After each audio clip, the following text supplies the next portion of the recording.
Hello बच्चों, कैसे हैं आप सभी लोग। तो भैया पहुंच गए ना सीनियर क्लास में। बड़ा मज़ा आता होगा। बड़ी बड़ी मोटी मोटी किताबें आप देखते होंगे, सोचते होंगे कैसे पढ़ाई करेंगे। भैया सर पकड़ लिए होंगे, कौन अब हमें समझाएगा, कौन हमारे डाउट को क्लियर करेगा। तो टेंशन किस चीज़ की भैया, टेंशन गया पेंशन लेने। आपके बीपीएस सर है ना, तो मैं आपके एक एक डाउट को मैं क्लियर करूंगा। आज हम आपको इस वीडियो में बताएंगे कि unit of life, discovery of cell और सेल थ्योरी, इन तीन चीज़ों को आज हम क्लियर कर देंगे। भैया अगर आप अपने अंदर, मन के अंदर, दिल दिमाग में अगर सपना सजा के बैठे हैं, बप्पा ने सपना देखा कि मेरा बच्चा डॉक्टर बनेगा, और अम्मा ने सपना देखा यानी आपकी मम्मी ने सपना देखा है कि मेरा बेटा डॉक्टर बनेगा, वैज्ञानिक बनेगा, तो याद रखिए पूरे वीडियो में लास्ट तक बने रहिएगा। आपके एक एक डाउट को क्लियर कर देंगे। कहीं भी आपको सोचने का हम मौका नहीं देंगे। और अगर भैया बीच में वीडियो आपने किया क्लिक यानी बंद, तो सारी चीज़ें माइंड से आपके क्या होगी, उड़ जाएगी। इसलिए लास्ट तक हमारे वीडियो को देखते रहिएगा। अरे भैया तो टुकुर टुकुर क्या देख रहे हैं, कर दीजिए सब्सक्राइब, कर दीजिए लाइक और कर दीजिए कमेंट्स। और अगर आपने सब्सक्राइब कर दिया है तो ऐसा बेल आइकॉन पे दबाइए कि आपके दोस्तों तक आवाज़ चली जाए, ताकि उनको भी पता चल सके क्या कि मेरा मित्र क्या देख रहा है। अर्थात क्या अपने दोस्तों को बता दीजिए कि बीपीएस सर ने सेल पढ़ाना स्टार्ट कर दिया है। तो बच्चों अब चलते हैं हम क्लास में।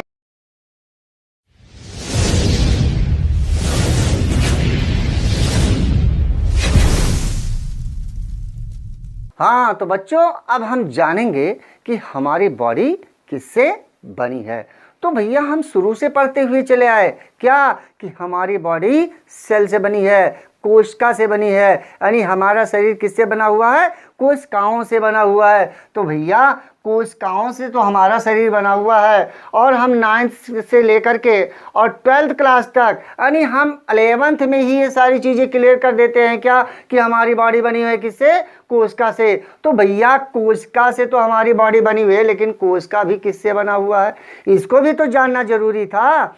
तो अगर आप कोई कंपटीशन जब बीट करेंगे, तो जब इसके आगे पूछेगा तो आप कहाँ से आंसर देंगे। तो जितने भी आपके डाउट्स हैं, हम हर डाउट्स को आपके एक एक चीज़ों को क्लियर करते चलते हैं। तो देखिए सबसे पहले हम यहाँ से चलते हैं, फर्स्ट पॉइंट लेते हैं क्या, एटम। एटम यानी परमाणु। अब आप सोच रहे हैं भैया ये मास्टरवा तो हमका परमाणु के बारे में काहे बतावत है। अरे परमाणु भैया एटम्स जो है, एटम्स से ही सारी चीज़ें मिलकर के बनी हैं। अब आप सोचेंगे भैया एटम्स तो केमिस्ट्री का पार्ट है, हमने केमिस्ट्री में एटम्स पढ़ा है, परमाणु तो हमने केमिस्ट्री में पढ़ा है, तो बायो में कहाँ से परमाणु आ गया। नहीं भैया, परमाणु बायो में भी है। अगर एटम्स ना होते तो कुछ भी नहीं होता, हम और आप दोनों लोग भी नहीं होते, ना आप हमें देखते और ना मैं आपको देखता। तो देखिए एटम्स यानी परमाणु। तो परमाणु में आपने पढ़ा होगा कि हाइड्रोजन से लेकर के यूरेनियम तक ये सभी नेचुरल एलिमेंट हैं। कौन से एलिमेंट है, नेचुरल एलिमेंट यानी प्राकृतिक तत्व हैं। और इन प्राकृतिक तत्वों में कुछ ऐसे भी एलिमेंट हैं जो केमिकल एलिमेंट हैं। और इन केमिकल एलिमेंट के जो एटम्स होते हैं वो आपस में रिएक्ट करते हैं। तो भैया केमिकल एलिमेंट्स कौन सा है, हमने तो केवल नेचुरल एलिमेंट ही पढ़ा। हाइड्रोजन से यूरेनियम तक केवल हमने नेचुरल एलिमेंट पढ़ा। तो भैया केमिकल एलिमेंट कहाँ से आया, पहली बार हम सुन रहे हैं, सर खुजलाने लगे। तो भैया केमिकल एलिमेंट्स आपका है, कार्बन है, हाइड्रोजन है, ऑक्सीजन है, नाइट्रोजन है। ये सब क्या हैं, ये सब केमिकल एलिमेंट है। और ये केमिकल एलिमेंट के जो एटम्स होते हैं ये आपस में क्या करते हैं, रिएक्ट करते हैं। और रिएक्ट करने के बाद में बना लेते हैं क्या, बायोमोलिक्यूल्स। अब देखिए एटम्स से आ गए हम कहाँ पे, बायोमोलिक्यूल्स। और ये बायोमोलिक्यूल्स यानी जैविक अणु बनाते हैं। तो भैया बायोमोलिक्यूल्स क्या है? अब हमें आप सोच रहे होंगे कि बायोमोलिक्यूल्स तो हमने सुना ही नहीं, ये कहाँ से बन गए? तो देखिए अब यहाँ पे जो केमिकल एलिमेंट्स मिल करके बनाए आपके बायोमोलिक्यूल्स, तो बायोमोलिक्यूल्स यानी जैविक अणु कौन कौन से हैं? तो इसको भी कुछ नाम हम आपको बता देते हैं, जैसे प्रोटीन है, लिपिड्स है, कार्बोहाइड्रेट्स है, ये सब क्या हैं? ये आपके बायोमोलिक्यूल्स हैं, यानी जैविक अणु हैं। तो भैया अब ये जैविक अणु जब मिलते हैं तब ये बना लेते हैं आपका क्या? प्रोटोप्लाज्म बना लेते हैं, जीव द्रव्य बना लेते हैं, जीव पदार्थ बना लेते हैं। तो भैया प्रोटोप्लाज्म क्या है? ये कहाँ से आया? अभी तो हमने इसको नहीं सुना था। तो देखिए अब ये जो जीव द्रव्य हैं, प्रोटोप्लाज्म हैं, ये सब क्या होते हैं? ये जो हमारा सेल होता है, जो हमारी कोशिका होती है, इन कोशिका के अंदर ये सारे प्रोटोप्लाज्म पाए जाते हैं। अर्थात क्या? माइटोकॉन्ड्रिया है, गोल्गी बॉडी है और क्लोरोप्लास्ट है, वगैरह वगैरह बहुत से सारे फंक्शन, ये हम आपको बाद में बताएंगे। तो ये कोशिका के अंदर, उसकी बॉडी के अंदर जितनी चीज़ें होती हैं वही होता है क्या? प्रोटोप्लाज्म। और उन्हीं के द्वारा मिलकर के बना हुआ है क्या? सेल, यानी हमारी कोशिका। तो भैया अब कोशिका तक तो हम पहुंच गए। तो कोशिका के अब आगे थोड़ा चलते हैं कि बॉडी हमारी बनी कैसे।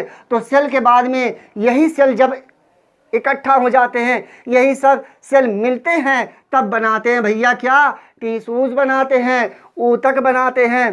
टिश्यूज जब आपस में मिलते हैं, अब आप सोचेंगे टिश्यूज क्या है? तो भैया इसका फंक्शन बहुत बड़ा है, इसको हम बाद में बताएंगे, पहले यहीं से आप सीधे बॉडी तक चलिए। तो टिश्यूज मिल करके यानी ऊतक मिल करके क्या बनाए? आर्गन बनाए। अब भैया आप कहेंगे कि आर्गन क्या है? हमने तो आर्गन को सुना नहीं। अरे आर्गन भैया जो हमारे शरीर में अलग अलग अंग हैं, यही तो हमारे आर्गन हैं। तो अलग अलग जो अंग हैं, तो ये अंग जो होते हैं इसी को कहते हैं क्या? आर्गन। और ये आर्गन मिलकर के बनाते क्या हैं? आर्गन सिस्टम बनाते हैं। अब भैया आर्गन सिस्टम यानी अंग तंत्र जो होता है, आर्गन सिस्टम। अब कहेंगे आर्गन सिस्टम क्या है भैया? तो भैया जितने भी अंग हैं जब ये इकट्ठा हो गए, इनको हम ग्रुप में कर दिए तो हो गया क्या? Argon system. अब जितने भी आर्गन होते हैं तो उनका अलग अलग फंक्शन होता है, और भैया जब वो अलग अलग फंक्शन करेंगे तो अलग अलग फंक्शन के द्वारा सारी जो क्रियाएं होती हैं, सारे जो रिएक्शन होते हैं, तो उसके द्वारा अब जैसे एग्जांपल हम आपको दे दें, डाइजेस्टिव सिस्टम को ले लीजिए, जो हमारा पाचन तंत्र है, डाइजेस्टिव सिस्टम, तो ये भी आपका क्या है? आर्गन सिस्टम ही है। तो आर्गन सिस्टम एक नहीं बहुत से हैं, ये हम आपको बाद में बताएंगे। आगे चलिए, अब यही अंग तंत्र मिलकर के हमारी बॉडी को बना करके तैयार कर दे। भैया आप भी बन गए, हम भी बन गए, आप हमें देख रहे हैं, हम आपको देख रहे हैं, तो ये आपका क्लियर हो गया। तो अब आते हैं यहाँ पर कि cell the unit of life, कोशिका क्या है? जीवन की इकाई है। तो इसको तो भी हमने पढ़ा था कि भैया कोशिका जीवन की इकाई है। बहुत रट्टा मार लिया क्या? कि सेल आपका क्या है? यानी कोशिका आपका क्या है? जीवन की इकाई है, हमारे लाइफ की क्या है? यूनिट है। जितने भी चीज़ें होती हैं सभी की कोई ना कोई यूनिट होती है। तो यहाँ पे कोशिका यानी हमारे जीवन की इकाई, हमारे जीवन की यूनिट क्या है? कोशिका है। तो भैया सेल जीव की स्ट्रक्चरल एंड फंक्शनल यूनिट है। यही चीज़ हम आपको बताना चाहते हैं कि जो हमारा सेल है वो जीव का, एनिमल का, ऑर्गेनिज्म का क्या है? स्ट्रक्चरल यानी संरचनात्मक, फंक्शनल यानी कार्यात्मक क्या है? यूनिट है, यानी इकाई है। तो भैया अब देखिए जीव जो होते हैं, ऑर्गेनिज्म जो होते हैं, अब जीव में देखिए दोनों आ गए, एनिमल भी आ गया, प्लांट में भी आ गया। देखिए अगर हम एनिमल, जीव नहीं, जीव अगर हम कहते हैं तो यहाँ ऑर्गेनिज्म होता है। ध्यान रखिएगा इस चीज़ को, इस बारीकी को आपको ध्यान रखना है कि जीव आपका ऑर्गेनिज्म है और जो आपका एनिमल है वो अलग है, प्लांट आपका अलग यानी पौधा अलग है। जब पौधा देखिए वो भी लिविंग है और ये भी लिविंग है, जब दोनों आपस में मिल गए तो वहाँ पे हो गया क्या? जीव। तो जीव हो जाएगा आपका क्या? ऑर्गेनिज्म हो जाएगा। यानी दो प्रकार के जीव होते हैं, एक तो होता है यूनिसेलुलर और दूसरा होता है मल्टी सेलुलर। तो एक कोश के जीव और बहुकोश के जीव। तो जीव जितने यानी कितने प्रकार के होते हैं? दो प्रकार के होते हैं, यूनिसेलुलर ऑर्गेनिज्म और मल्टी सेलुलर ऑर्गेनिज्म। तो एक कोश के जीव, अब एक कोश के जीव में कौन कौन से आते हैं भैया? अमीबा है, यूग्लिना है, पैरामीशियम है, प्लाज्मोडियम है, प्रोटोजोआ है, फंजाई है और क्लेमाइडोमोनास है, वगैरह वगैरह। बहुत से ऐसे ऑर्गेनिज्म हैं कि जो यूनिसेलुलर हैं, यानी एक कोशिकीय जीव हैं, और मल्टी सेलुलर ऑर्गेनिज्म है। अब बहुकोशिकीय जीव में भैया आप भी मल्टी सेलुलर हैं, हम भी मल्टी सेलुलर हैं। और एलिफेंट को ले लीजिए, हॉर्स को ले लीजिए, डॉग को ले लीजिए, कैट को लीजिए, वगैरह वगैरह जितनी भी चीज़ें हैं ये सब क्या हैं, मल्टी सेलुलर ऑर्गेनिज्म है। तो ये आपका क्लियर हो गया कि जो आपका जीव होता है, ऑर्गेनिज्म होता है, वो दो प्रकार का होता है, एक कोशिकीय होता है और बहुकोशिकीय होता है, यूनिसेलुलर और मल्टी सेलुलर। तो बच्चों यूनिट ऑफ लाइफ आपने समझ लिया। अब आता है नंबर डिस्कवरी ऑफ सेल, यानी कोशिका की खोज किसने की। डिस्कवरी ऑफ सेल यानी कोशिका की खोज किसने की। तो कोशिका की खोज हमने बताया था, इससे पहले की वीडियो मैंने समझा दिया था कि कोशिका की खोज अरस्तु जो बहुत बड़े फिलोसफर थे, दार्शनिक थे, उन्होंने पहले ही बता दिया था क्या कि हमारी लाइफ किसी यूनिट से बनी है। तो बबुआ समझ में आ गया ना कि अरस्तु ने पहले ही दे दिया था इंफॉर्मेशन, ये पहले ही बता दिया था क्या कि हमारा जो जीवन है वो किसी यूनिट से, हमारी लाइफ किसी यूनिट से बनी है। तो भैया डिस्कवरी ऑफ सेल में कोशिका की खोज में सबसे पहले आए कौन, 1665 में रॉबर्ट हुक। अब भैया रॉबर्ट हुक आए और इन्होंने देखा क्या कि कॉर्क की कॉट में उन्होंने सेल को देखा और उसका नाम दे दिया सेलुला। अब देखिए हमने तो पढ़ा है और आप भी पढ़ रहे हैं, तो शुरू से हम ये पढ़ते चले आए कि कोशिका की खोज रॉबर्ट हुक ने की। मार रट्टा, कोशिका की खोज रॉबर्ट हुक ने की। तो भैया रॉबर्ट हुक ने की कोशिका की खोज, किसने खोज किया, कहाँ पे। अब देखिए आपको ये दो चीजें यहाँ बारीकी से आपको समझना है। दो चीजें, कॉर्क की काट में उन्होंने देखा था किसको, सेल को, और नाम दिया था क्या, सेलुला। तो भैया कॉर्क की काट क्या है, तो देखिए दो जगह पे अलग अलग लिखा हुआ मिलता, कहीं आपको बुक में अलग मिलेंगे और कहीं आपको बुक में अलग। देखिए कहीं पे लिखा होता कि बोतल की कॉर्क में रॉबर्ट हुक ने सेल को देखा, और कहीं पर लिखा होता है कि कॉर्क की काट में रॉबर्ट हुक ने सेल को देखा। तो भैया कॉर्क की काट क्या है और बोतल की डॉट क्या है, इन दोनों में क्या डिफरेंस है, क्लियर कर देता हूँ। बात वही है, खाली समझने में हमारे फेर है। तो क्या देखिए कॉर्क की काट जो लकड़ी होता है, जो बड़े बड़े पेड़ होते हैं ना, पेड़ के ऊपर जो छिलका होता है, छिलका इस तरीके से देखिए, लकड़ी को तोड़िए, उसके ऊपर ये छिलका होता है। इस छिलके को उतार करके मशीन में इसे प्रेशर के द्वारा पीस लिया जाता है, और पीसने के बाद में इस कॉर्क को बनाया जाता है। समझ में आ गया ना। तो ये सारे डाउट क्लियर कर रहे हैं। तो इसको पीस करके बनाया गया क्या, कॉर्क। तो कॉर्क की काट यानी लकड़ी के छिलके से बनाए हुए कॉर्क में रॉबर्ट हुक ने देखा था क्या, सेल देखा था, और उसका नाम रखा था क्या, सेलुला रखा था। तो ये क्लियर हो गया आपका। कब किया था, 1665 1665 में। उसके बाद में 1670 में आए कौन, एंटोनी वैन ल्यूवेनहॉक। और भैया ये कर रहे थे स्टडी ऑफ प्लांट सेल, यानी ये प्लांट सेल पे कर रहे थे क्या, स्टडी यानी अध्ययन कर रहे थे कि भैया प्लांट सेल का ये अध्ययन करते करते और ये पहुंच गए दूसरी जगह। खोज रहे थे किसी को और मिल गए कोई, खोज रहे थे निरहू को, मिल गए गुरहू। तो स्टडी ऑफ प्लांट सेल यानी एंटोनी ल्यूवेनहॉक ने स्टडी कर रहे थे किसके ऊपर, प्लांट सेल के ऊपर। तो इन्होंने उसमें एनिमल सेल को वर्षा के जल में देखा, जो बरसात होती है और तालाब में जो पानी इकट्ठा होता है, हरा हो जाता है, आपने देखा होगा।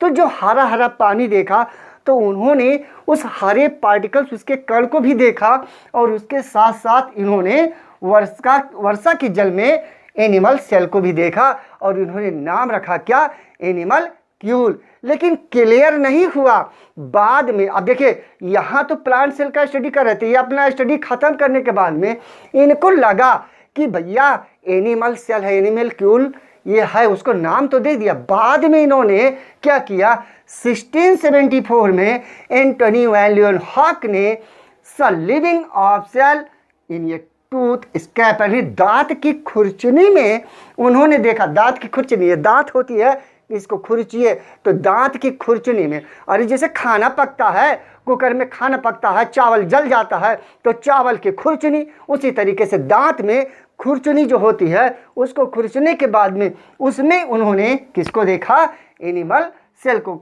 देखा। तो पहली बार एंटनी वैन ल्यूवेनहॉक सा ये लिविंग सेल, पहली बार जीवित कोशिका को 1674 में एंटनी वैन ल्यूवेनहॉक ने देखा। तो आपका यूनिट ऑफ लाइफ और डिस्कवरी ऑफ सेल ये यहाँ पे खत्म होता है। हाँ तो बच्चों, आपने यूनिट ऑफ लाइफ और डिस्कवरी ऑफ सेल इन दोनों को आपने क्लियर कर लिया, आपके सारे डाउट को मैंने क्लियर कर दिया। अब हम चलते हैं सेल थ्योरी की तरफ। सेल थ्योरी यानी कोश का सिद्धांत क्या है, कोश का सिद्धांत किसने दिया। तो जो सेल थ्योरी है, अब कोश का सिद्धांत आपका दो लोग, सेल थ्योरी आपका दो लोगों ने दिया, एक थे बोटेनिस्ट वनस्पति विज्ञान की जानकार और दूसरे जोलॉजिस्ट यानी जीव विज्ञान के जानकार। तो देखिए वनस्पति विज्ञान के जानकार कौन थे, मैथियस जे स्लेडन, ये 1838 में, और जीव विज्ञान के जानकार यानी जोलॉजिस्ट थियोडर स्वान ने 1839 में इन्होंने स्वतंत्र रूप से कोशिका को एक निश्चित स्वरूप प्रदान किया, यानी क्लियर कर दिया, डिफिनिट फॉर्म दे दिया इसको। किसने, इन दोनों लोगों ने किसको दे दिया, सेल को दे दिया। उसके बाद में आता है cell theory. According to cell theory यानी कोश का सिद्धांत के अनुसार इन दोनों लोगों ने इस चीज को क्लियर कर दिया क्या, कि प्रत्येक ऑर्गेनिज्म यानी जितने भी जीव हैं इस धरती पर उनका शरीर एक या अनेक कोशिकाओं से मिलकर के बना हुआ है। अब वो भैया चाहे प्लांट हो और चाहे एनिमल हो, जीव दोनों हैं। तो जितने भी ऑर्गेनिज्म हैं, जितने भी जीव हैं, सबका शरीर एक या अनेक कोशिकाओं से मिलकर के बना होता है। और दूसरा पॉइंट, न्यू सेल केवल पहले से उपस्थित लिविंग सेल से ही बन सकती है। अर्थात क्या, कि लिविंग सेल अगर हमारी बॉडी के अंदर जो सेल डेड हो जाते हैं, मर जाते हैं, समाप्त हो जाते हैं, तो उस सेल की जगह पे दूसरा सेल आ जाता है। तो कहाँ से आ जाता है, ये सेल डिवीजन में हम आपका क्लियर करेंगे। बहुत ही इंपॉर्टेंट चैप्टर है आपका सेल डिवीजन, इसको आप बाद में समझेंगे। तो न्यू सेल केवल पहले से उपस्थित लिविंग सेल से ही बन सकता है।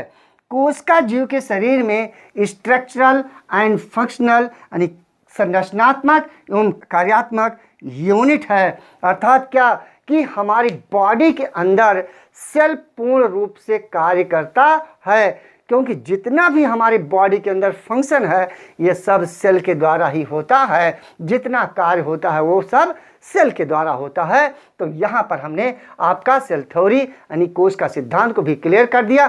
फिर अगले वीडियो में मिलेंगे। जय हिंद, जय भारत।